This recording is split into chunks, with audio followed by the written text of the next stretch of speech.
Bismillah, alhamdulillah, wassalatu wassalamu ala rasulillah, wa ala alihi wa ashabihi ajma'in. Бүгін хадистің жалғасы, екінші бөлім.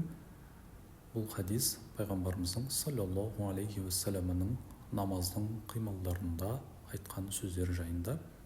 Бұл хадисті имам Ахмед өзінің мұснадында Али радиаллаху анхудан сахих иснадпен риуаят етеді.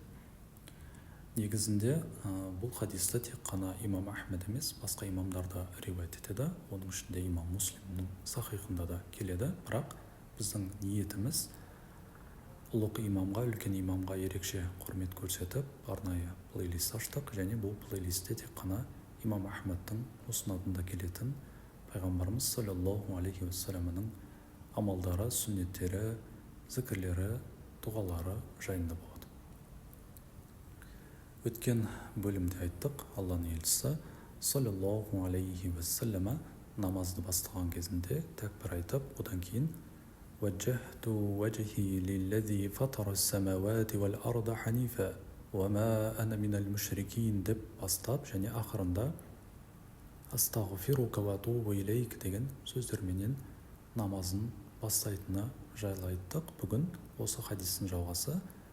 Али радиаллаху анху айтады: Алланың елшісі саллаллаху алейхи вассалама рүкуғке барған кезінде былай айтатын: Аллахумма лака рака'ту ва бика амант ва лака асламт хуша'a лака сам'i ва басари ва мухи ва изами ва асаби.